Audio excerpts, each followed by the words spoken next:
వాసుదేవాయ. ఈరోజు మనం భగవద్గీత యథాతథము అధ్యాయం 6 ధ్యాన యోగము 5వ శ్లోకం నుంచి 9వ శ్లోకం వరకు చర్చిద్దాము. దాంట్లో ఏంటంటే సారాంశము, మానవుడి జీవితంలో మనస్సు యొక్క పాత్ర గురించి తెలుసుకుందాం. ఉద్ధరేత్ ఆత్మనా ఆత్మానం ఆత్మానం నమవసాదయేత్ ఆత్మైవాహి ఆత్మనో బంధురాత్మైవ రిపురాత్మనః. బంధురాత్మాత్మనస్తస్య యేనాత్మైవాత్మనా జితః అనాత్మానస్తు శత్రుత్వే వర్తేతాత్మైవ శత్రువత్.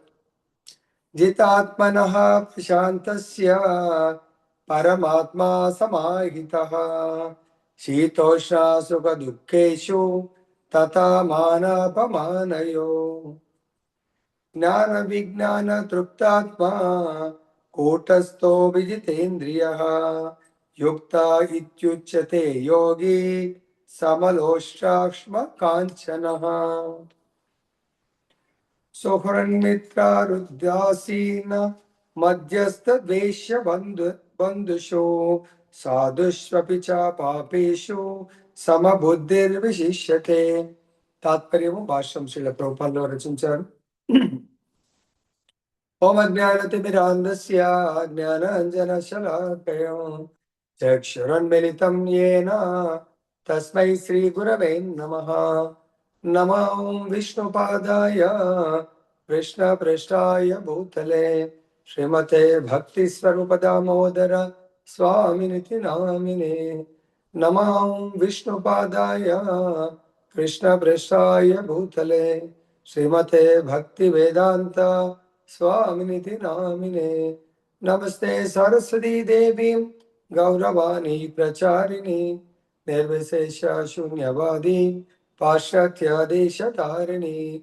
జయ శ్రీకృష్ణ చైతన్య ప్రభు నిత్యానంద శ్రీ అద్వైత గదాధర శ్రీవాసది గౌరభక్త బృంద. హరే కృష్ణ కృష్ణ కృష్ణ హరే హరే, హరే రామ రామ రామ హరే హరే. జయ బిలో గ్రంథరాజ్ శ్రీమద్ భగవద్గీతకి జయ. ఈరోజు మనందరికీ, మానవులందరికీ కూడా మన జీవితంలో మనసు యొక్క పాత్ర తెలుసుకుందాము. సో మనందరికీ మనసు ఎట్లాంటి పాత్ర వహిస్తుందంటే, మనం ఉద్ధరింపబడాలన్నా, అధోగతి పాలు కావాలన్నా, పతనం కావాలన్నా, ఉద్ధరింపబడాలన్నా మనసు చాలా ముఖ్యమైనటువంటి పాత్రను పోషిస్తూ ఉంటుంది. ఎలా అంటే, ఒక డాక్టర్ చేతిలో కత్తి ఉంటుంది, దొంగ చేతిలో కత్తి ఉంటుంది. కత్తి ఒకటే. డాక్టర్ చేతిలో కత్తి ఉంటే అది రోగులను ప్రాణభీతి నుంచి రక్షిస్తుంది. అంటే అనారోగ్యంతో వాళ్ళు హాస్పిటల్లో అడ్మిట్ అవుతే సర్జరీ చేయడానికి అదే కత్తి పనికొస్తుంది. సర్జరీ చేసి రోగులను కాపాడుతుంది కత్తి, డాక్టర్ ద్వారా. అదే కత్తి ఒక దొంగ దగ్గర ఉంటే ఆ దొంగ చేతి ద్వారా అదే మానవుడి యొక్క ప్రాణాన్ని తీసే అవకాశం ఉంటుంది. అంటే కత్తి ద్వారా డాక్టర్ చేతిలో కత్తి వెళ్తే డాక్టర్ ప్రాణాన్ని రక్షిస్తాడు.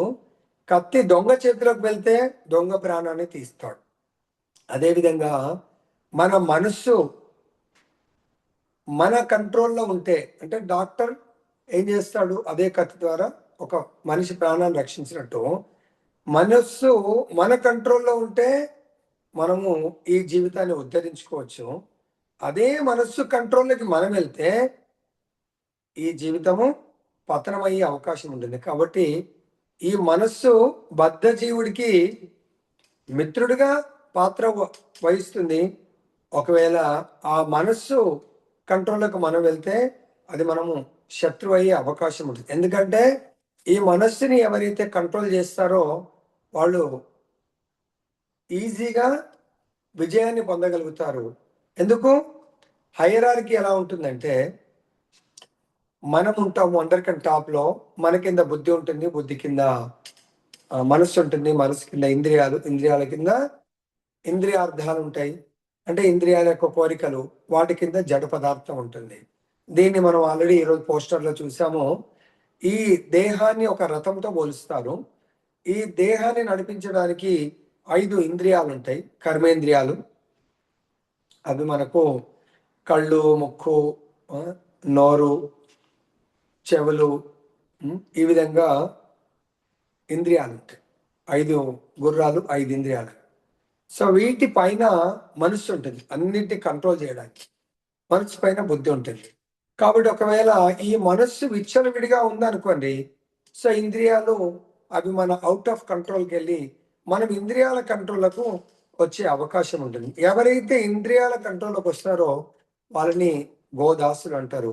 ఇంద్రియాలు మన కంట్రోల్లో ఉంటే వారిని గోస్వామి అంటారు. కాబట్టి ఈ భౌతికమైనటువంటి జగత్తులో మనం జన్మించినప్పుడు త్రిగుణాలతో కూడుకున్నటువంటి ఈ దేహం వస్తుంది. ఎవరైతే జీవుడు అంటే మనందరము ఈ భౌతిక ప్రపంచంలో ఆచార్యుడు దేంతో పోలుస్తారంటే, ఆకాశం నుండి వరద నీరు అంటే వర్షం నీరు వస్తుంది, అది చాలా ప్యూర్గా ఉంటాయి, డైరెక్ట్ తీసుకొని కూడా తాగొచ్చు. కానీ అదే ఎప్పుడైతే భూమిని తగులుతుందో అప్పుడు బురదగా మారుతుంది. అదే విధంగా ఇక్కడ మనకు ఆచార్యుడు ఏం చెప్తున్నాడంటే, ఎవరికైతే ఇంద్రియ వస్తువులు అంటే ఈ భౌతిక ప్రపంచంలో మన ఇంద్రియాలు వాటితో సంబంధం ఉంటుందన్నట్టు. ఎందుకంటే ఈ కళ్ళు కూడా ఈ ప్రకృతి నుంచి వస్తాయి, చెవులు కూడా.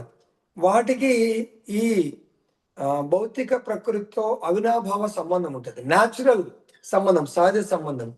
కానీ మనము దాన్ని కాస్త ఆ సహజ సంబంధాన్ని కాస్త భగవత్ సంబంధంగా మనం మార్చినాం అనుకొని, అది మార్చాలంటే మనసు మన కంట్రోల్లో ఉండాలి.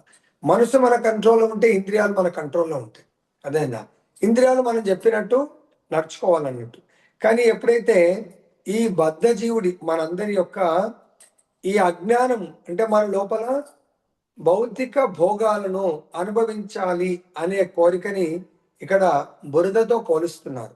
సపోజ్ మనం ఎప్పుడన్నా చెరువులోకి స్నానాలకు వెళ్తాం, వర్షాకాలం అయితే ఫుల్గా నీళ్ళు బురద ఉండదు, ఎండాకాలంలో నీళ్లు తగ్గిపోతా ఉంటే ఆ మట్టి బురద ఉంటుంది అన్నట్టు. ఒకవేళ మనకు తెలియక బురద లోపలికి వెళ్ళిపోయామంటే దాంట్లో మునిగిపోతా ఉంటాం అన్నట్టు. సో ఎవరైతే బురద కొంచెం టచ్ అయినట్టు అరే ఇంకా డేంజర్ ఉంది, బయటకు వస్తే బెటర్.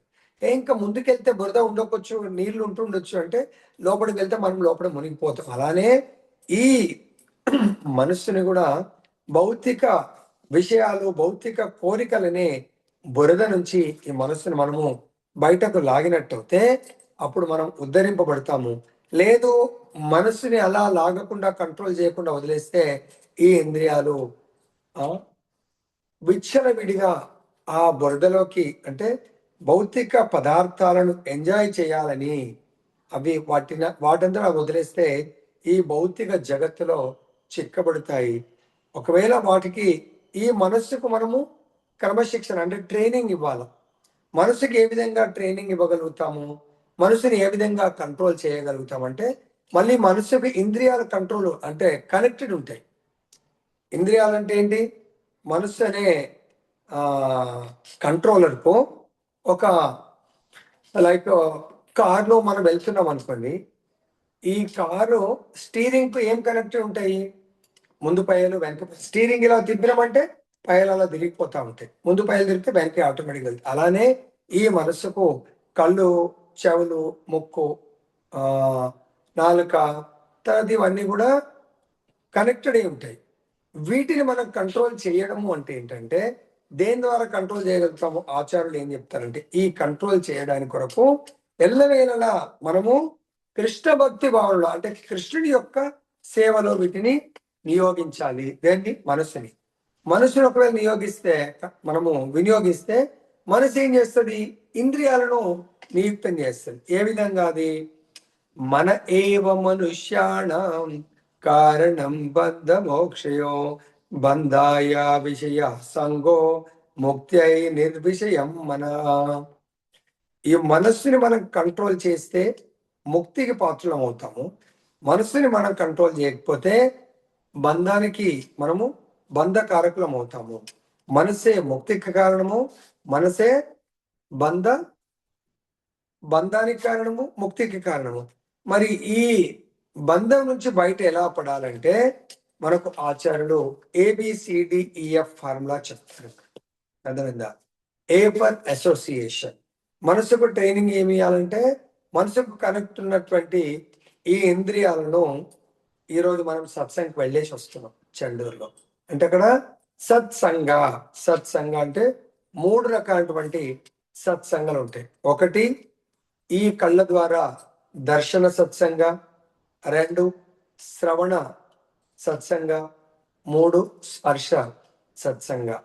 శ్రవణ అంటే కొన్నిసార్లు మనకు దర్శన సత్సంగానికి ఏంటంటే ఎగ్జాంపుల్, మనము సత్సంగం తీసుకోవాలనుకోం, కానీ శుద్ధ భక్తుల యొక్క చూపులు మన మీద పడ్డాయి అనుకోండి, అప్పుడు వాళ్ళ మనస్సు, వాళ్ళ ఇంద్రియాలన్నీ కూడా పవిత్రమైపోతాయి. ఏ విధంగా అంటే చూడండి, నారదుడు ఆకాశ మార్గంలో అలా వెళ్తా ఉంటే నారదుడు మహాజనకుడు, శుద్ధ భక్తుడు, మహాత్ముడు. సో మనందరికీ తెలుసు కుబేరుడి యొక్క కుమారుడు. ఎవరు వాళ్ళు? నలకూబర, మనగ్రీవ. వాళ్ళు అమ్మాయిలతో చాలా ఇక దేవతల యొక్క ఫైనాన్స్ మినిస్టర్ కొడుకులు కాబట్టి విచ్చలవిడిగా వాళ్ళు నారదుని కూడా చూడకుండా అమ్మాయిలతో వాళ్ళు జలక్రీడ చేస్తూ ఉంటారు. వాళ్ళు చూడరు నారదుడు. అప్పుడు నారదుడు వాళ్ళని చూసి వాళ్ళకు శపిస్తాడు. ఏమని? మీరు స్విమ్మింగ్ చేస్తున్నారు, జలక్రీడ చేయాలంటే గుడ్డలతో చేయాలి, గుడ్డలు లేకుండా చేస్తున్నారు కాబట్టి మీరు మానవులు అనడానికి కూడా మీరు అర్హులు కాదు. మీరు దేనికంటే చెట్లు, వాటికి చెట్ల శరీరానికి గుడ్డలు ఉండవు కాబట్టి మీరు దానికి తగినట్టుగా ఉంటారని చెట్లుగా మారిపడి శపిస్తాడు అన్నట్టు. అప్పుడు వాళ్ళు కాళ్ళ మీద పడిపోతారు, స్వామి మమ్మల్ని క్షమించండి, సో ఈ అపరాధం నుంచి మన్నించండి, మాకు మరి ప్రాయశ్చిత్తం ఏంటంటే, అంటే శుద్ధ భక్తులు శపించినా కూడా అప్పుడు చెప్తారు, మీరు నందాలయంలో అంటే కృష్ణుడి యొక్క తల్లి ఉండేటువంటి నందిగాంలో వాళ్ళ ఇంటి ప్రాంగణంలో చెట్లుగా మారిపోండి. మరి ఎలా మాకు ముక్తి అంటే, స్వయంగా దేవాది దేవుడు భగవంతుడే ఈ భూలోకంలో బృందావనంలో జన్మించేప్పుడు మీకు భగవంతుడి యొక్క స్పర్శ, భగవంతుడి ఆశీస్సులు దొరుకుతాయని చెప్పి వెళ్ళిపోతాడు. అప్పుడు వాళ్ళు ఇంకా అక్కడి నుంచి చెట్లలాగా జన్మ తీసుకుంటారు. సో ఎక్కడ? నందబాబా యొక్క ఇంటి ప్రాంగణంలో. ఎప్పుడైతే భగవంతుడు కృష్ణుడిగా అవతరిస్తాడు, తర్వాత భగవంతుడి యొక్క పాద స్పర్శ వల్ల వాళ్ళకు ముక్తి, అంటే వాళ్ళకు మళ్ళీ దేవతా రూపం వస్తుంది. అప్పుడు భగవంతుడు ఏదైనా కోరుకో అంటే, అంతకాలం వాళ్ళు తపస్సు చేశారు కాబట్టి వాళ్ళు ఏమని కోరుకుంటారంటే డైరెక్ట్ భగవంతుడి యొక్క నిత్య సాంగత్యం కోరుకోవచ్చు, గోలోకం కోరుకోవచ్చు. కానీ వాళ్ళు ఏం కోరుకున్నారంటే, ప్రభు మాకు మీ యొక్క శుద్ధ భక్తుల యొక్క నిరంతర కరుణా కృప మాకు ప్రసాదించండి. ఎందుకంటే వాళ్లకు అంత దేవాది దేవుడి యొక్క కృప, కరుణ, స్పర్శ దొరకాలంటే 1000 సంవత్సరాలు తపస్సు చేసిన వాళ్ళకు కూడా దొరకదు. అటువంటిది నారద మునీంద్రుల వారి యొక్క కేవలం దర్శన సత్సంగంతో దొరికింది. కాబట్టి మీ శుద్ధ భక్తుల యొక్క సత్సంగాన్ని మాకు కల్పించండి అని కోరుకుంటారు వాళ్ళు. ఎవరు? కుబేరుడి యొక్క కుమారుడైనటువంటి నలకుబర మనగిరి. సో ఇక్కడ మన మనస్సుని మనం కంట్రోల్ చేయాలంటే నంబర్ 1 ఫస్ట్ ఏంటి? అసోసియేషన్.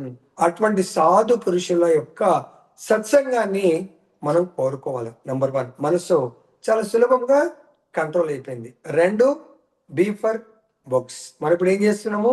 భగవంతుడి యొక్క భగవద్గీత, భాగవతము, శాస్త్ర స్వాధ్యాయనము మనము చేయడం జరుగుతుంది. అంటే బుక్స్ నిరంతరము భగవంతుడికి సంబంధించినటువంటి వచనాలతో కూడుకున్న భగవద్గీత యొక్క స్వాధ్యాయనము, శ్రవణం చేయాలా. తర్వాత భగవంతుడి యొక్క లీలలు, భక్తుల లీలలతో కూడుకున్నటువంటి భాగవత శ్రవణం చేయాలి. మనసు చాలా సులభంగా కంట్రోల్ అవుతుంది. 3వది సి ఫర్ చాంటింగ్. మనస్సుని కంట్రోల్ చేసేది మంత్ర. మనః ఇతి త్రాయతే మంత్ర.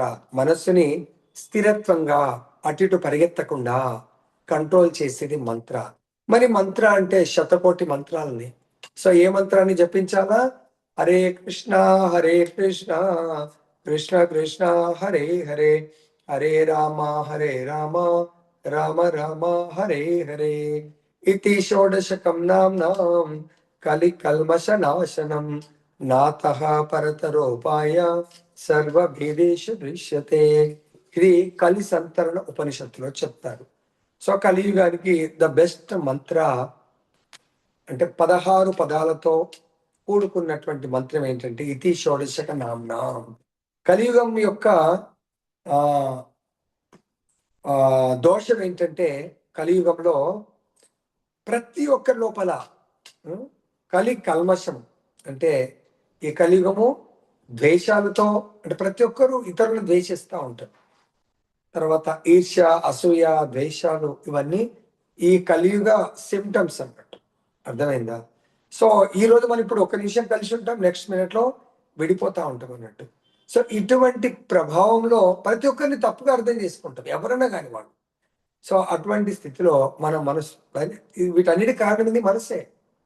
సో ఒకరి పట్ల మంచిగా ఆలోచిస్తుంది, ఇంకొకరి పట్ల చెడుగా ఆలోచిస్తుంది, మళ్ళీ ఇంకొకరి పట్ల మంచిగా అలా అప్పుడప్పుడు మారుతూ ఉంటుంది. సో అటువంటి మనసుని మనం కంట్రోల్ చేయాలంటే కేవలం సకల శాస్త్రాన్ని మనం క్షుణ్ణంగా పరిశీలించినా కూడా హరే కృష్ణ మహామంత్ర అంత సులభమైన మార్గం వేరొకటి లేదు అని చెప్తున్నాడు. దీనికి చైతన్య మహాప్రభు చెప్తున్నారు, హరే నామ హరే నామ హరే నామైవ కేవలం కలౌ నాస్తేవ గతిరన్యతః. కలియుగంలో హరినామము తప్ప వేరే మార్గం లేదు. దేనికి? మనం ఉద్ధరింపబడాలంటే మనస్సు. సో మనసుని కంట్రోల్ చేసేది మంత్ర.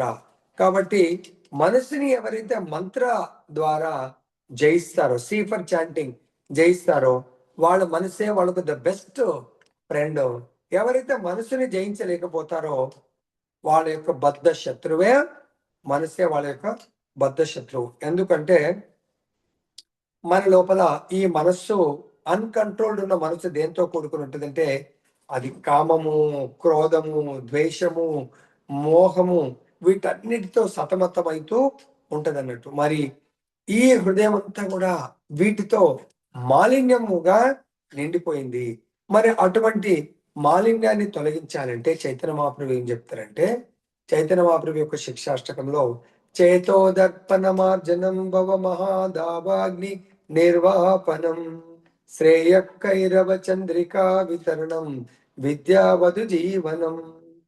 సో అంటే ఈ హృదయం అనే దర్పణాన్ని హరినామము అనే దాన్ని ఏమంటారు, ఈ మురికి క్లీనర్ అంటే ఈ హృదయ మాలిన్యాన్ని తొలగించడానికి ద బెస్ట్ ప్రాసెస్. దాన్ని మనము వైరస్ అనుకోవచ్చు. సో హరినామము యాంటీవైరస్ లాగా పనిచేస్తుంది. మళ్ళీ ఇంకా మురికి కూడా రాదన్నట్టు. అదే మనం అద్దం మీద తోడిస్తే వారం రోజులు చూడకపోతే, ఒక్కరోజు చూడకపోతేనే ఈ రోజుల్లో ఉన్న పొల్యూషన్ మళ్ళీ మురికి అవుతా ఉంటది. అటువంటిది హృదయ మాలిన్యాన్ని ప్రతిరోజు భగవన్ నామాన్ని ఎవరైతే చేస్తారో వాళ్ళ హృదయంలో మలినం వెళ్ళిపోతుంది.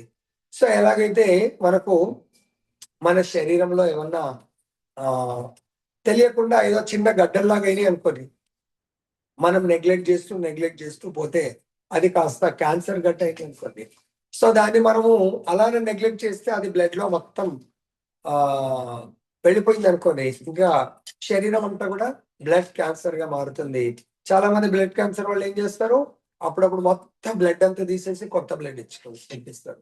అయినంత మాత్రం మళ్ళీ ఏమవుతుంది, ఆ సెల్స్ అందులోనే ఉంటాయి కదా, మళ్ళీ అది మలినంగా మారుతూ ఉంటుంది. కానీ ఇక్కడ ఎవరైతే A for association, B for books, C for chanting ఈ యొక్క నియమాలను, డి ఫర్ భగవంతుడి యొక్క పొద్దున కూడా వచ్చింది డిటి వర్ష్, భగవంతుడి యొక్క శ్రీ విగ్రహారాధన నిత్య నియమం ప్రకారం చేస్తా ఉన్నారు అనుకోండి. తర్వాత ఈ ఫర్ ఎడ్యుకేషన్, ఇప్పుడు మనం గీతామృతం తర్వాత నిన్న ప్రారంభించాము స్టూడెంట్స్ కొరకు Gita course, 18 days Gita course. ఇది నిత్యము మనకు భాగవతంలో ఏం చెప్తారు, నిత్యం భాగవత సేవయ.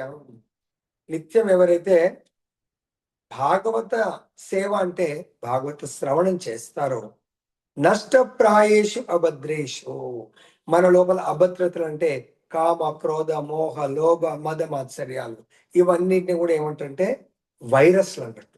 అర్థమైందా? ఇవన్నీ మన సెల్స్, బ్లడ్ సెల్స్ లో నిండిపోతాయి. అప్పుడు బుర్రలో కూడా నిండిపోతుంది, మనసు అంతా కూడా అదే ఉంటుంది. సో ప్రతి ఒక్కటి కూడా నెగిటివ్ దృష్టితో ఆలోచిస్తాం. సో కాబట్టి దానివల్ల మనం పతనం అవుతాం.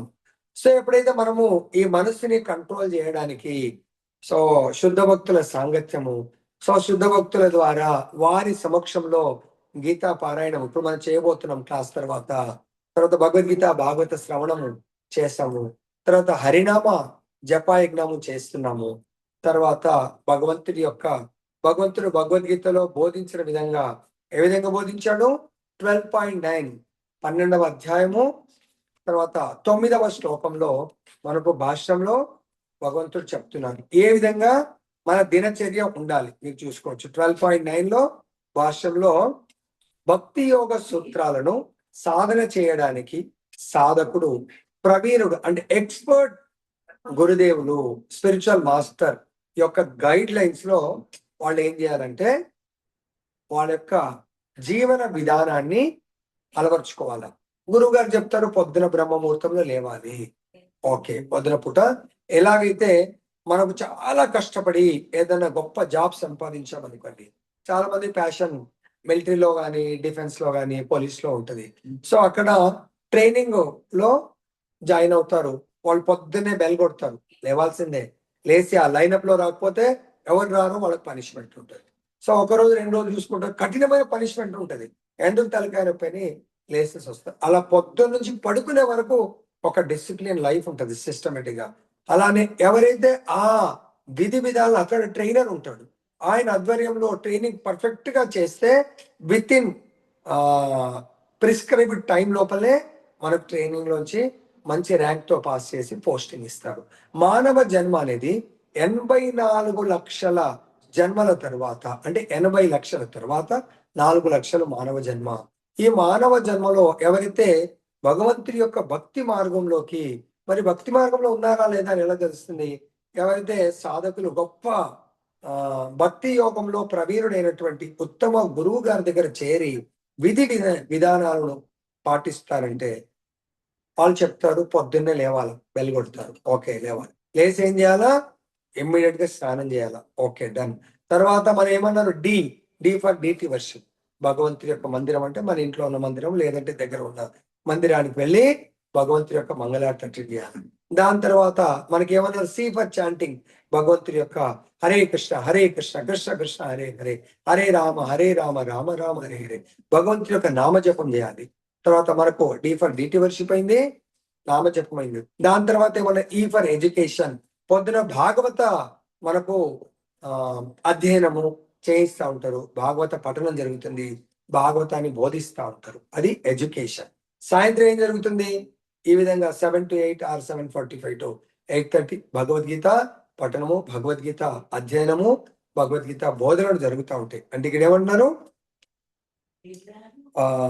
భగవంతుడి యొక్క మందిరానికి వెళ్ళి భగవంతుడి యొక్క ఆరాధన చేసి జపించి భగవంతుడికి అలంకారం చేసి భగవంతుడికి నైవేద్యం వండి నైవేద్యం సమర్పించి భగవంతుడి నైవేద్యమే తీసుకొని దాని తర్వాత ఫైనల్ ఇన్స్ట్రక్షన్స్ ఏం చెప్తుంటే నిత్య నిరంతరము భగవద్గీత కానీ భాగవతాన్ని మనము బోధనలు విని మనము ఆ గురువు గారి ఆధ్వర్యంలో మనం స్వాధ్యయనము చేసి ఆ జ్ఞానము ద్వారా మన జీవితాన్ని ఉద్ధరించుకున్నట్టయితే భగవత్ ప్రేమను చాలా సులభంగా పొందగలుగుతారు. మరి ఇంకా ఏం చెప్తున్నంటే ఎవరైతే మనస్సును జయిస్తారో వాళ్ళు నిత్యము శాంతియుత జీవితాన్ని గడుపుతారు. ఎవరైతే మనసుని జయించారో వాళ్ళు అశాంతియుత జీవితాన్ని గడుపుతారు. వాళ్ళే కాదు, వాళ్ళ ఫ్యామిలీ కూడా అశాంతి. మన వల్ల మనం అశాంతిగా ఉంటే ఫ్యామిలీ అశాంతిగా ఉంటుంది. ఫ్యామిలీ అశాంతి అంటే వైఫ్ అంటే మళ్ళీ పిల్లలు, మనం బయటకు వెళ్తాం ఏదో పనికి, అక్కడ మనం మూడ్ ఆఫ్తో ఉంటే వాళ్ళతో కూడా ఆ విధంగా మాట్లాడుతూ ఉంటాం. కాబట్టి మనం మనస్సుని కంట్రోల్ చేస్తే ఇంద్రియాలు కంట్రోల్ ఉంటాయి. ఎందుకంటే మనసు బాగాలేకుంటే నోటితో ఇష్టం ఉన్నట్టు మాట్లాడతాం, మనసు బాగాలేకపోతే సో ఇది ఏది విన్నా చెడుగా అనిపిస్తూ ఉంటుంది. మనసు బాగాలేకపోతే భోజనం చేయాలని, అంటే ఈ మనసే ఇంద్రియాలన్నిటికీ కూడా వాటిని సరి అయిన మార్గంలో నడిపిస్తూ ఉంటుంది. కాబట్టి మనసుని మనము కంట్రోల్ చేయడానికి ఈ ఫర్ ఎడ్యుకేషన్, ఎఫ్ ఫర్ అంటే ఈ మనసు అయిన whole body made with cells, కణాలతో కూడుకుంది. ఈ కణంలో మనకు భగవంతుడి ప్రసాదంతో కూడుకున్నటువంటి ఈ కణాలన్నీ కూడా సైన్స్ ప్రకారం 4 నెలలకు ఒకసారి కణాలన్నీ కొత్త కణాలు పుడతా ఉంటాయి, చనిపోతా ఉంటాయి, పుడతా ఉంటాయి, చనిపోతా ఉంటాయి. ఈ పుట్టుక ఎట్లయితే మనము మన పిల్లల్ని కనేప్పుడు 9 నెలలు తల్లి గర్భంలో ఉన్నప్పుడు ఆ తల్లి తండ్రి పర్సనల్ కేర్ తీసుకొని, పుట్టడం అంటే ఏంటండి, సెల్స్ అన్ని కూడా ఫామ్ అవ్వటం, అర్థమైందా? ఇప్పుడు ఒక విగ్రహాన్ని మట్టితో గాని లేదంటే బంగారం ఏదైనా, దాంట్లో అన్ని ఏంటండి, కణాల యొక్క కలయికనే, అర్థమైందా? సో మనం కూడా అణువులు పరమాణువుల యొక్క కలయికనే ఉంటుంది. సో మన ఈ దేహం చిన్న అండము కాస్త అది పెరిగి పెరిగి పెద్ద రూపం దాల్చినట్టుగా, అదంతా ఏంటండి, అణువు పరమాణువుల యొక్క కలయిక, అణువుల యొక్క వాటెవర్ సెల్స్ యొక్క కలయిక అనుకుందాం. ఆ సెల్స్ దేంతో తయారు కావాలా? భగవత్ చైతన్యం. అది ఎలా తయారవుతుందంటే తల్లి భోజనం చేసేటువంటి ఫుడ్ ద్వారా పెరుగుతూ ఉంటుంది. తల్లి భోజనం ఒకవేళ ఎఫ్ ఫర్ ఫుడ్ అంటే భగవత్ ప్రసాదం తీసుకుంటే అన్నం పరబ్రహ్మ స్వరూపం. ఆ ప్రసాదం లోపలికి వెళ్ళి అది బ్లడ్ గా అంటే శక్తిగా మారి ఆ శక్తి ద్వారా సెల్స్ పుడతాయి కదా, అదంతా కూడా కృష్ణ శక్తిగా ఉందనుకోండి, ఇంకా మనస్సు, ఆ పుట్టబోయే బిడ్డ యొక్క మనస్సు ఇంద్రియాలన్నీ కూడా కృష్ణమయంగా ఉంటాయి. పుట్టుకతోనే వాళ్ళు కంట్రోల్డ్ మనస్సు, కంట్రోల్డ్ ఇంద్రియాలు, వాటితో పుట్టినవాడు, వాడికి ఇంకా మనస్సు పుట్టుకతోనే శాంతియుతంగా ఉంటాడు, అతను మహాభక్తుడుగా తయారవుతాడు. అటువంటి వాళ్లకు సుఖ దుఃఖాలు, వేడి చలి, మాన అవమానాలు అన్నీ కూడా సమానం, ద్వంద్వాతీతంగా ఉంటాడు, గుణాతీతంగా ఉంటాడు. త్రిగుణాలు ఆయనని దరి చేరవు. సపోజ్ ఎలా అంటే, ఇప్పుడు పైనుంచి వర్షం పడ్డప్పుడు కొంతమంది ఏం చేస్తున్నారంటే ఇంకుడు గుంతలు, దాన్నే వాళ్ళు ప్యూరిఫై చేసి వాళ్ళు ఇయర్ టెక్నాలజీ, దాన్ని వాళ్ళు తాగడానికి ఉపయోగిస్తున్నారు. భూమిలో నీళ్ళు ఏంటంటే కొన్నిసార్లు ఉప్పుగా ఉండొచ్చు, కొన్ని స్థల ఆ ఆ అంటే భూమి నేల దీన్ని బట్టి అక్కడ కొన్ని ఉప్పు నీళ్ళు ఉండొచ్చు, కొన్ని కెమికల్, కానీ పైనుంచి పడ్డే కొన్ని ఫ్యాక్టరీస్ ఉన్న ఏరియాలో మొత్తం ఆ భూమి నుంచి బోర్వెల్స్ వేసిన నీళ్లు కూడా కెమికల్ వాటర్ ఉండొచ్చు, వాటర్ అంతా కూడా పొల్యూటెడ్ ఉండొచ్చు. కానీ ఆకాశం నుంచి పడే వాటర్ ని మనం స్టోర్ చేసుకొని, సో దాని వివిధ పద్ధతుల ద్వారా మనము తాగడానికి ఉపయోగిస్తే చాలా ప్యూర్ గా ఉంటుంది. అదే విధంగా మనము ప్యూరిఫైడ్, భగవంతుడు ఏమంటున్నాడు 3.13 యజ్ఞశిష్టాశినస్సంతో ముచ్యంతే సర్వకి విషయ్ ముంజతే త్వగం పాప ఏ పచంతి ఆత్మ కారణాత్. ఎవరైతే ఎఫ్ వర్ ఫుడ్, మనం భగవంతుడి రికమెండ్ చేసినటువంటి ఫుడ్ మాత్రమే, ఏదది పత్రం పుష్పం ఫలం తోయం యోమే భక్త ప్రయచ్చతి. సో మీరు పత్రాన్ని, పుష్పాన్ని, ఫలాన్ని, తోయాన్ని నాకు సమర్పించి అంటే అటువంటి రకాలనే భగవంతుడికి సమర్పించి మీరు అది తీసుకున్నట్టయితే ప్యూరిఫైడ్ ఫుడ్ ని, అంటే మీ లోపల ప్రతి కణంలో భగవంతుడి మయంగా మారుతుంది. అప్పుడు మన బుద్ధి గాని మన మనస్సు గాని ఇంద్రియాలన్నీ కంట్రోల్ అవుతాయి. అప్పుడు మనం ఈ ద్వంద్వాలతో కూడుకున్న సుఖ దుఃఖాలు, శీతోష్ణాలు, తర్వాత ఇవన్నీ కూడా అటువంటి ప్రసాదంతో, అటువంటి వాతావరణంలో, అటువంటి నామస్మరణలో, అటువంటి సాంగత్యంలో పుట్టినటువంటి బాలుడు గాని అమ్మాయి గాని పవిత్ర ఆత్మగా మారుతాడు. ఎట్లయితే ప్రహ్లాదుడు ఉన్నాడు, ప్రహ్లాదుడు ఎవరి ఆశ్రమంలో? ఆయన గర్భంలో పెరిగాడు, నారదుడి ఆశ్రమంలో. నిత్యం భగవంతుడి నామము, నిత్యం భగవంతుడి కథామృతం, కేవలం భగవత్ ప్రసాదమే. ఆయన పుట్టడము పెరగడము ఒక భగవంతుడికి బద్ధ శత్రువు, గొప్ప దానవుడి ఇంట్లో జన్మించిన ఆయన మహాభక్తుడిగానే ఉండిపోయాడు తప్ప ఆయనని ఎవ్వరు ఎంత భయాలు కూడా మార్చలేకపోయాయి ప్రహ్లాదుని. అదేవిధంగా ఇక్కడ ఏం చెప్పుకుంటా, మనిషి తాను పొందినట్టి జ్ఞాన విజ్ఞాన ప్రభావం చే పూర్తిగా సంతుష్టుడైనప్పుడు ఆత్మానుభవంలో నెలకొన్న వానిగా చెప్పబడి యోగిగా మారుతాడు. జ్ఞానం విజ్ఞానం అంటే, జ్ఞానం అంటే భగవంతుడి గురించి తెలుసుకోవడము, విజ్ఞానం అంటే దాన్ని అప్లై చేయడం. జ్ఞానం విజ్ఞాన ప్రభావం చే పూర్తిగా సంతుష్టి. మనం అందరం ఇప్పుడు వింటున్నాము, ఇది మనం విన్నదాన్ని చాలా ఆనందంతో వినాలా? ఎప్పుడు ఆనందం వస్తుంది? విన్నదాన్ని అప్లై చేసినప్పుడు. అప్పుడు మనకు ఆత్మానుభవము, ఇది నేను ఆత్మను అన్నప్పుడు భగవంతుడి యొక్క ABCDEF ఈ ఫార్ములాని ఎవరైతే పాటిస్తారో వాళ్ళు ఆత్మ నిగ్రహంతో దివ్యత్వాన్ని పొందుతారు. దివ్యత్వాన్ని అంటే వాళ్ళు ఈ ప్రపంచంలో ప్రతిదాన్ని సమదృష్టితో చూస్తారు. గులకరాలను, రాళ్లను, బంగారాన్ని సమదృష్టితో చూడడం జరుగుతుంది. దానికి ఇక్కడ చెప్తున్నారు మనకు భక్తి రసామృత సింధులో, అత శ్రీకృష్ణ నామాది నా భవేత్ గ్రాహ్యమింద్రియై సేవోన్ముఖే హి జిహ్వాదౌ స్వయమేవ స్ఫురత్యదః. మరి ఇటువంటి స్థితికి రావాలంటే మనం ఏం చేయాలంటే శ్రీకృష్ణుని నామము, రూపము, గుణము, లీలల దివ్య స్వభావాన్ని భౌతికంగా కలుషితమైన ఇంద్రియాల ద్వారా మనిషి అర్థం చేసుకోలేడు. మనము ఇప్పుడు మనం దేవాలయం వెళ్తాం, ఏదో శ్రీ విగ్రహానికి అలంకారం ఇట్లా ఉంది అట్లా ఉందని చూస్తాం. ఈ భౌతిక కళ్ళతో భగవంతుని దివ్యమంగళ దర్శనం చేసుకోలేము. దానికి మనకు బ్రహ్మ సంహితలో బ్రహ్మదేవుడు చెప్తున్నాడు, భగవంతుని దివ్యమంగళ దర్శనం చేసుకోవాలంటే ఏ విధంగా, ప్రేమాంజనచురిత భక్తి విలోచనేనా, అంటే ఈ కళ్ళకు భగవద్ ప్రేమ అనే ఆయింట్మెంట్ ఆధ్యాత్మిక ఆచార్యుడు గురువు ద్వారా మనం పొంది, మనం కూడా ఏదైనా కళ్ళు కనబడతలేవు, ఏదన్నా కళ్ళకు కొంచెం బాగాలేదు అంటే డాక్టర్ దగ్గర వెళ్తే ఏదో ఆయింట్మెంట్ ఇస్తాడు, లేకుంటే డ్రాప్స్ ఇస్తాడు.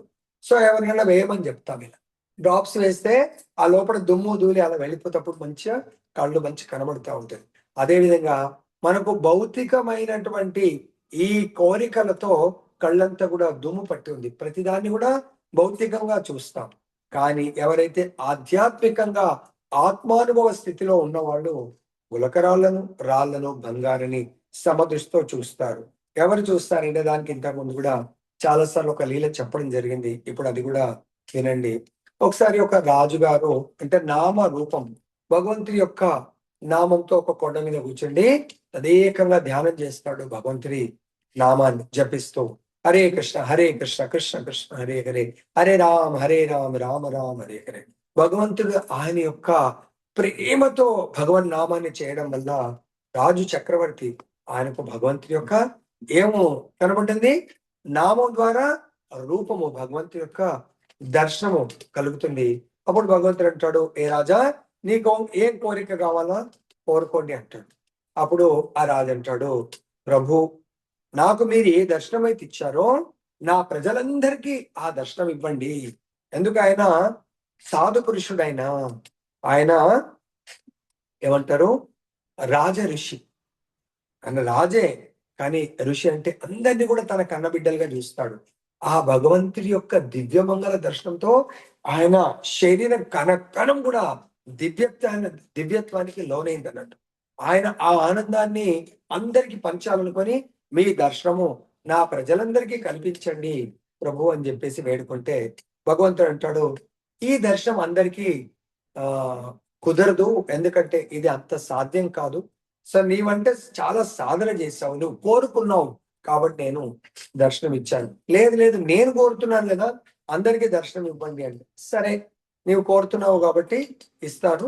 సో నేను ఎల్లుండి ఇదే టైంకి ఇక్కడే దర్శనం ఇస్తాను, మీరు అందరు తీసుకొని రండి అంటాడు. అప్పుడు రాజుగారికి చాలా ఆనందం అనిపిస్తుంది. ఎందుకు నాకేదైతే కణములో సో భగవంతుడి యొక్క మయం అయిపోయిందో నా ప్రజలందరికీ కూడా అలా కావాలని అందరికీ చాటింపు వేసి, సో ఎల్లుండి ఈ టయానికి భగవంతుడి దర్శనం దొరకపోతుంది అంటే వాళ్ళందరూ రాజుగారు ఏం మాట్లాడుతున్నారు, భగవంతు దర్శనం ఏంది ఏం చెప్తున్నారు, మనం నిన్ననే వైకుంఠ ద్వార దర్శనం చేసుకున్నాం అందరం, కానీ వెళ్ళాం వైకుంఠం, ఏదో విగ్రహాన్ని చూసానికి బాగుంది, అలంకారం ఇట్లా ఉంది అట్లా ఉంది, సో మాలలు ఇలా ఉన్నాయి అనుకున్నాము తప్ప ఎంతమంది నిజంగా నిజరూప దర్శనం భగవంతుడి యొక్క ఆ వైకుంఠ దర్శనం ఎంతమందికి అనుభవం కలిగిందండి? అంత ఈజీ కాదు. ఆ విగ్రహంలో అణువణువులో భగవద్ దర్శనం చేసుకునే కేవలం శుద్ధ భక్తులకు మాత్రమే కలుగుతుంది. ప్రహ్లాదుడు చూశాడు, ప్రతి అణువణువులో భగవంతుడు కనబడతా ఉన్నాడు. ప్రహ్లాదుని ఏనుగుతో తొక్కించడానికి వెళ్తే ఆ ఏనుగు లోపల పరమాత్మను చూస్తా ఉన్నాడు.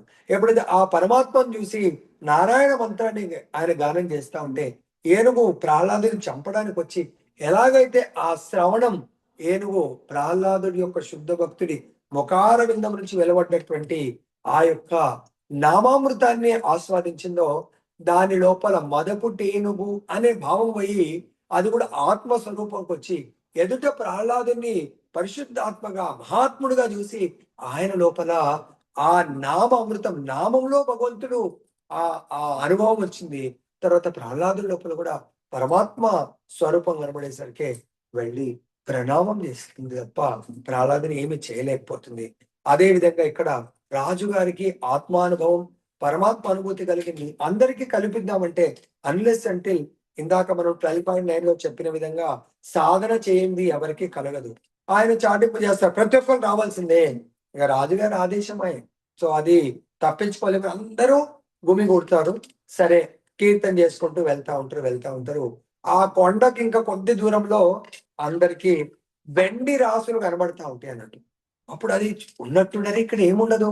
సడన్ గా వెండి రాసులు అనేసరికి వాళ్ళకంటే ఓ భగవద్ దర్శనం అంటే భగవంతుడు లక్ష్మి రూపంలో దర్శనం ఇస్తున్నాడని అందరు సగం మంది పరిగెత్తుకొని ఆ వెండి రాసులు ఎవ్వడికి ఎంత తోస్తే అంత వాళ్ళు తోడుకొని నింపుకుంటున్నారు తప్ప తరగట్లేదు. అది వాళ్ళకి ఆలోచన రాలేదు. నింపుకుంటున్నారు అంతే ఉంది.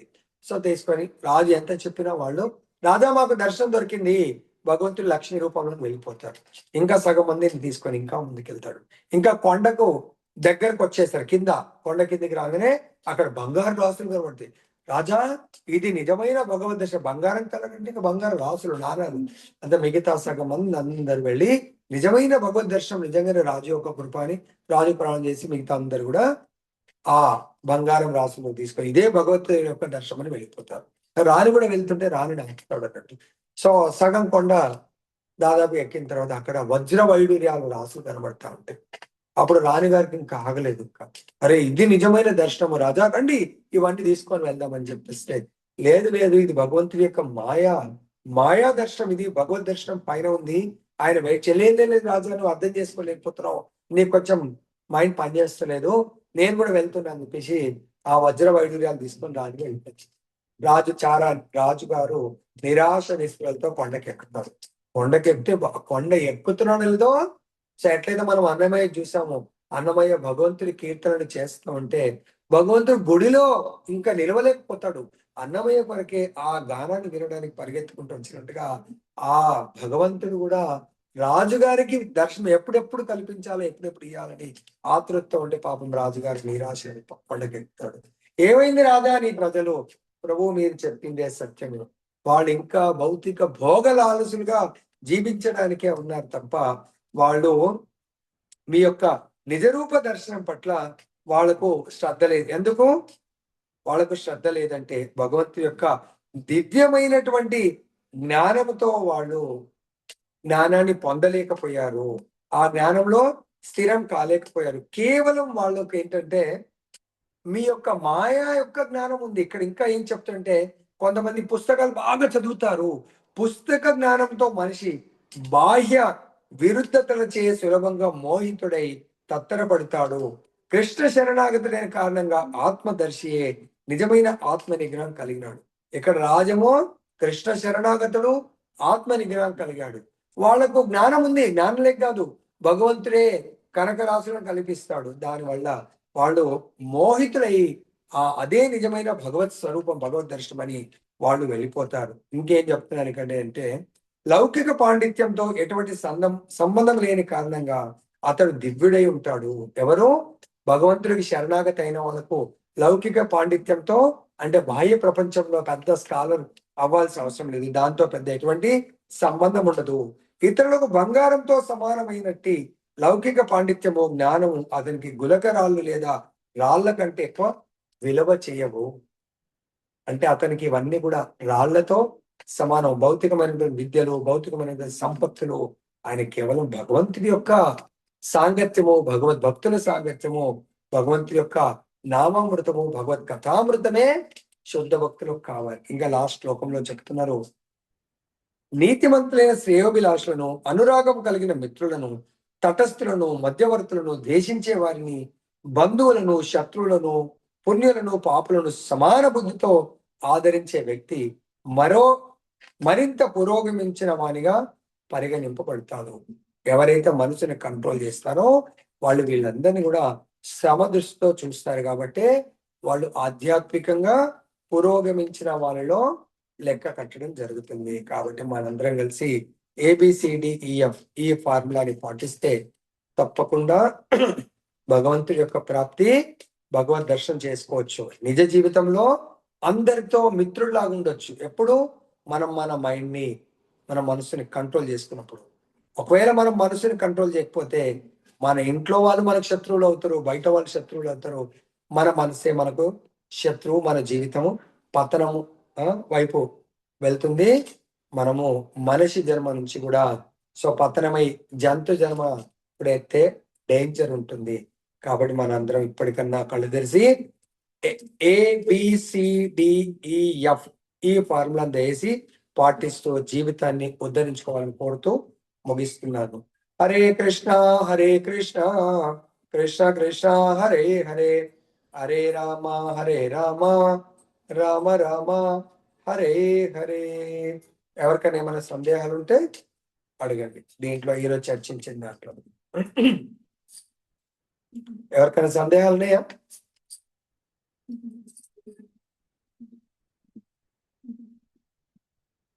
హరే కృష్ణ. రికార్డింగ్ ఆఫ్ చేయండి.